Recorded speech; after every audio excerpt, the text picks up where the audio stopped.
Olen Riitta Kauppinen Pelastakaa lapsista ja koordinoimme EU Kids Online-tutkimushankkeen suomalaista osaa, joka toteutuksesta vastaa Tampereen yliopisto. Me ollaan tässä tutkimushankkeessa sitä kautta mukana, että Pelastakaa lapset on koordinoinut Safe Internet-ohjelman alaisia hankkeita vuodesta 2002 saakka. Ja tällä hetkellä meillä tehdään monipuolista lasten ja nuorten netin käyttöön turvallisen edistämiseen liittyvää työtä sekä mediakasvatusta. Mikä on Pelastakaa lasten työn kautta syntynyt kokemus siitä, miten lapset käyttävät nettiä?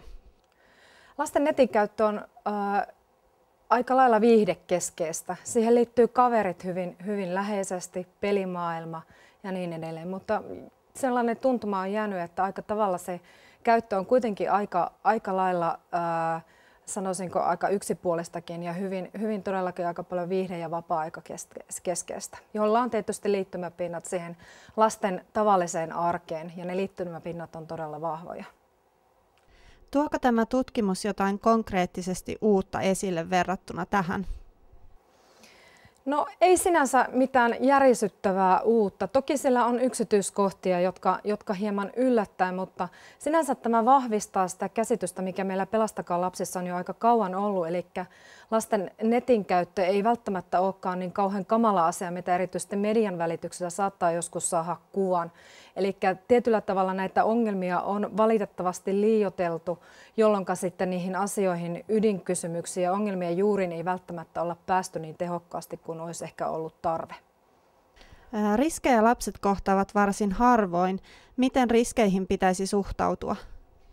Viime aikoina on oikeastaan tuntunut siltä, että tämän riskikeskustelun sijaan olisi tärkeämpi kiinnittää huomiota internetin ja median käytön positiivisiin ja lapsia voimaannuttaviin lähtökohtiin, kun tavallaan liioitella asioita, jotka ei välttämättä todellisuudessa olekaan ehkä niin suuria ilmiöitä.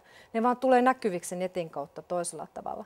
Sinänsä riskejä, kun niitä kuitenkin on, niiden merkitystä lapsen ja perheiden kohdalla ei saa vähätellä, vaan täytyy etsiä tehokkaammin menetelmiä, joilla puuttua ja ennaltaehkäistä niitä. Ja ennen kaikkea täytyy ymmärtää se, että monissa tapauksissa näillä riskeillä on hyvin läheinen liittymäpinta lapsen tavallisen arkeen, kuten esimerkiksi kiusaamisen kohdalla.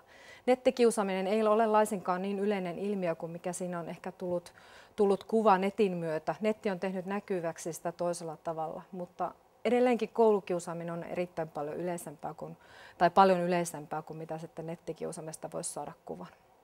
Miten ja millaista ja missä vaiheessa nettikasvatusta pitäisi tehdä? Pelastakaa lasten näkökulmasta, kuten tuossa alussa jo totesin, niin lasten netin käyttö on aika paljon viihdepainotteista. Ja tietenkin tämä kaverielämä, mikä sinänsä on todella tärkeää, mutta yhä enemmän pitäisi satsata siihen netin positiivisten mahdollisuuksien käyttöön niin, että lasten osallisuus, vaikuttamismahdollisuudet ja ilmaisun mahdollisuudet tulisi mahdollisimman hyödyllisellä ja positiivisella lapsia voimaannuttavalla tavalla käyttöön. Ja näinpä tätä nettikasvatusta pitäisi aloittaa nykyistä huomattavan paljon varhemmin, mitä tämä EU Kids Online-tutkimuskin osoittaa. Ensinnäkin toisaalta siksi, että ne riskit korostuvat pienempien lasten kohdalla, mutta toisaalta varhaisessa vaiheessa on mahdollisuus vaikuttaa niihin riskeihin tai ennaltaehkäistä niitä.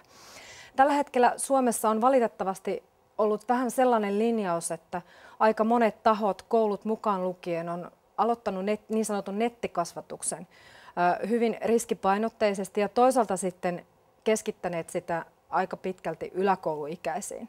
Ja ehdottomasti nettikasvatus pitäisi aloittaa jo paljon aikaisemmin ja toisaalta ymmärtää se, että netissä tarvittavia taitoja voidaan harjoitella monella muullakin tavalla, jopa niin, että netillä ei ole mitään tekemistä niiden asioiden kanssa, mitä harjoitellaan, kuten esimerkiksi vaikuttamismahdollisuuksien, vaikuttamistaitojen, ilmaisun taitojen, mediasisältöjen tuottamisen taitojen tai harjoittelua ja näin edespäin. Eli niitä voi harjoitella hyvin paljon pienestä pitäen, koska netti haastaa meidät toisenlaiseen tai rikastuttaa meidän vuorovaikutuskulttuuria.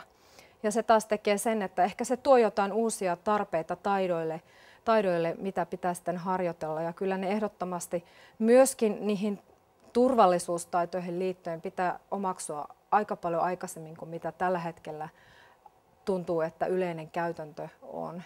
Eli ihan jo nettiturvallisuuskysymystenkin pohtiminen jo paljon varhaisemmassa vaiheessa on todella tärkeää.